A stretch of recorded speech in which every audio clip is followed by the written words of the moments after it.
Em vídeo sobre o início e as expectativas para o ano de 2023, o senador Plínio Valério enfatizou a necessidade do Senado passar a cumprir suas funções constitucionais e deixar de se omitir na obrigação de controlar os atos de ministros das Cortes Superiores.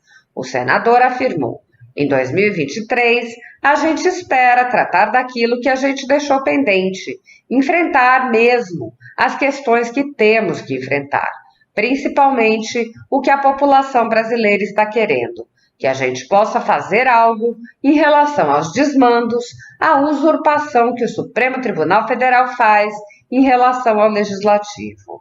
Plínio Valério explicou: nós, senadores, somos a única instituição que pode fazer algo, que pode empichar ministros do Supremo quando eles descumprem seu mandato, e eles têm feito muito isso. Então, que em 2023 possamos agir como devemos agir, com independência e respeitando os outros poderes. Apoiadores do ex-presidente Jair Bolsonaro e pessoas que apenas têm um discurso diferente do imposto pelo cartel midiático vêm sendo perseguidos, em especial pelo Judiciário, além dos inquéritos conduzidos pelo ministro Alexandre de Moraes, do Supremo Tribunal Federal. Também o ex-corregedor do Tribunal Superior Eleitoral, Luiz Felipe Salomão, criou seu próprio inquérito administrativo e ordenou o confisco da renda de sites e canais conservadores, como Bárbara, do canal Te Atualizei, e a Folha Política. Toda a receita gerada pelo nosso jornal desde 1º de julho de 2021 está bloqueada por ordem do TSE, com aplauso dos ministros Luiz Roberto Barroso, Alexandre de Moraes e Edson Fachin. Há mais de 18 meses, toda a renda do nosso trabalho vem sendo retida sem qualquer previsão legal. Sem a possibilidade de receber a renda de seu trabalho, o jornal corre o risco de fechar. Se você apoia o trabalho da Folha Política e pode ajudar, use o QR Code que está visível na tela para doar qualquer quantia ou use o código ajude@folhapolitica.org. Caso não utilize Pix, há a opção de transferência bancária para a conta da empresa Raposo Fernandes, disponível na descrição deste vídeo e no comentário fixado no topo. Há 10 anos, a Folha Política faz a cobertura da política brasileira, mostrando atos, pronunciamentos e eventos dos 3 poderes, quebrando a espiral do silêncio imposta pelo cartel de mídia que quer o monopólio da informação. Pix ajude@folhapolitica.org. Assista! Em 2022, nós tivemos votações importantes, o Senado foi muito participativo, mas agora, em 2023, a gente espera tratar daquilo que a gente deixou pendente, enfrentar mesmo as questões que temos que enfrentar, principalmente ao que a população brasileira está querendo, que a gente possa fazer algo em relação aos desmandos, à usurpação que o Supremo Tribunal Federal faz em relação ao Legislativo. Nós, senadores, somos a única instituição que pode fazer algo, que pode empichar ministros do Supremo quando eles descumprem o seu mandato. E eles têm feito muito isso. Então, que em 2023 possamos agir como devemos agir, com independência, respeitando os outros poderes e, claro, tratando sempre das coisas que fazem o bem da República. Particularmente, eu espero poder continuar apresentando os projetos, assim como foi a autonomia do Banco Central, como foi o ensino da grade transversal do ensino público brasileiro da violência contra a mulher. Que 2023 seja bom para todos nós. Se o presidente permitir, pois não. De razão. O seu pronunciamento retrata a crise institucional que o país vive, que muitos querem negar. Há uma crise institucional. Quando um poder usurpa o direito, a prerrogativa do outro, está criada a crise. Quando você prende, bota a tornozeleira, prende a pessoas que o crime não está tipificado na lei brasileira, como criticar o Supremo não é crime. Quando você manda bloquear a conta de empresários e conta de esposa de empresários, como tem em Manaus, esposa de empresário com suas contas bloqueadas para a pessoa passar fome. Quando o ministro diz perdeu o mané, quando o outro fala ainda tem muito multa para dar e prisão para mandar, que país é este? Que dupla infernal que se formou? Um manda prender quem deveria estar solto e o outro solta quem deveria estar preso. Dá música, mas não dá para dançar nessa música. Pelo menos eu, como senador, não danço nas músicas tocadas pelo Supremo Tribunal Federal. Queria uma parte também, senhor. Eu vou me inscrever na parte. Vamos só organizar aqui, por favor. Conclua, já concluiu o seu prazo, nós temos o próximo orador. Sim, me pediu. Não tem a parte. Então, presidente... Vou extrapolar um pouquinho o tempo, os 3 minutos, mas deve chegar uns 5 minutos, porque eu não posso, não devo, sob pena da história, não perdoar, de, após essas eleições, deixar a posição clara, cristalina de um senador do Amazonas para dizer o que pensa a respeito do que houve no que se diz respeito ao desrespeito dos 3 poderes. A campanha eleitoral e a gravidade de muitos incidentes ocorridos durante o seu desenrolar nos trouxeram uma lição de grande importância. Não se trata mais de saber quem ganhou ou quem perdeu. Uma constatação mais forte do que essa se impõe, e essa constatação é a seguinte: precisamos reconstruir o sistema de 3 poderes no país. Se vivemos momentos de grande turbulência, isso se deve a distorções ocorridas no exercício das prerrogativas constitucionais. E isso se deve a uma série de atos que claramente fraturaram o equilíbrio entre os 3 poderes e colocaram em risco a democracia. Podemos listar aqui essas distorções. Começam pelo desrespeito aos limites previstos para o exercício dessas prerrogativas.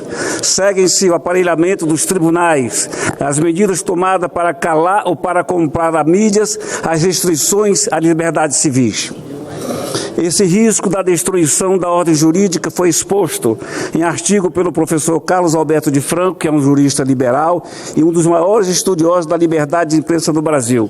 Ele constata que esse risco, que no Brasil de hoje é visível a olho nu, está sendo causado pela conduta de alguns ministros do Supremo Tribunal Federal, que é, ou deveria ser, o principal responsável pela garantia do cumprimento e da estabilidade do ordenamento jurídico. Fecho aspas do jurista. E eu completo. Esses ministros, senhores e senhoras, foram responsáveis, isso sim, pela instabilidade do ordenamento jurídico. E não é de hoje que esse fato ocorre. Não é de hoje também que eu me dedico a combater esse risco de instabilidade. E lembro aqui, me permitam, no dia 19 de março de 2019, com mais 29 senadores, apresentei proposta de emenda constitucional que estabelece mandato fixo e temporário para ministro da Suprema Corte. Pela proposta, os mandatos de ministro do Supremo Tribunal serão de 8 anos, vedada a recondução. A medida, evidentemente, não atinge a atual composição. Portanto, não se pode ser interpretada como ato hostil a eles. Essa proposta de emenda constitucional segue legislação de países europeus, como Alemanha, Itália, Portugal e França, além de países da América Latina. Isso vai evitar, no meu entendimento, modificações súbitas de entendimentos relativos à jurisprudência já consolidada e consequente segurança institucional.